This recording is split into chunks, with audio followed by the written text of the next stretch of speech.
The Persnickety Witch of Fiddyment Creek by Gaye, Pollinger, Chapter 16. Things happened fast. The house repairs were completed, and now the pool was underway.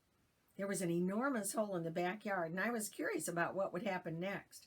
We all hoped it would be ready for a swim or two before Labor Day. Smitty had promised to give us lessons on the care and management of the pool ownership and would teach us how to check the chemicals.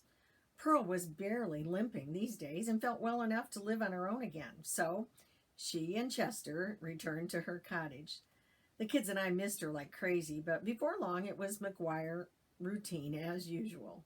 Now we had the added feature of Pearl riding her bike over to give Kathy a dulcimer lesson. Kathy loved it and learned fast, and she was quite good. Pearl said she was a natural. Pearl went with me to look at the general store one afternoon. It had character and history and lots of dust. If only the walls could talk. We walked every inch of the store while Pearl reminisced about things that had happened, conversations, and interesting Fiddyment shoppers. I thought it might be fun to resurrect the concept of having a general store. Pearl made several suggestions, including antiques, a coffee or tea shop, candy store, craft shop, or a section for children's books, classes on quilt making, or even teaching the dulcimer.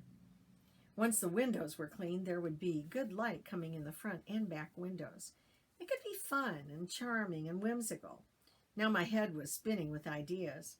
Whatever was decided, it needed to be a good, catchy name. I still wanted to go around to Fiddyment store owners and talk about beautifying their storefronts. Suddenly, I had an idea.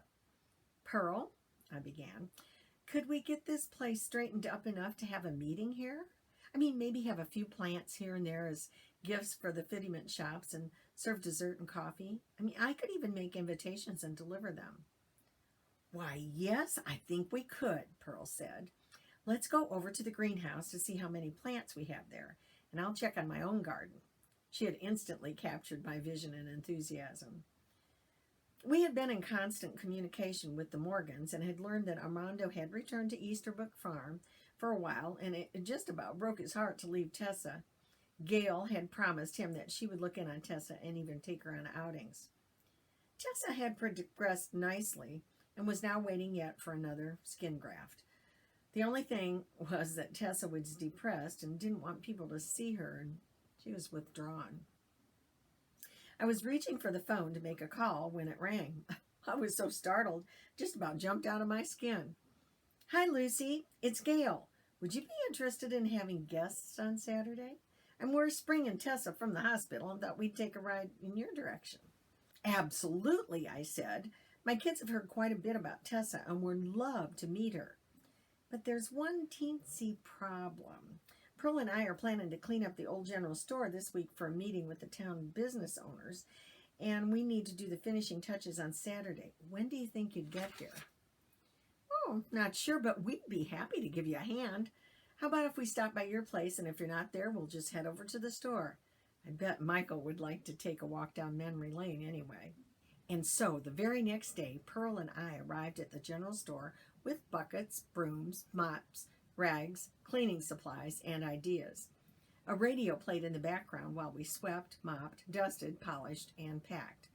Throughout the week, we arranged the old counters, the old barber chair, found an old braided rug and placed it, brought in borrowed chairs from the church, and plants, and more plants. We had candles and several lamps in various locations, so there would be soft lighting. Then we began to bake.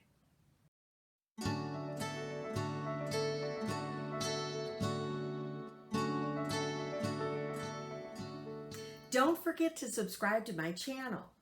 And remember, the Principal Grandma says, you'll never know what comes next until you turn the page.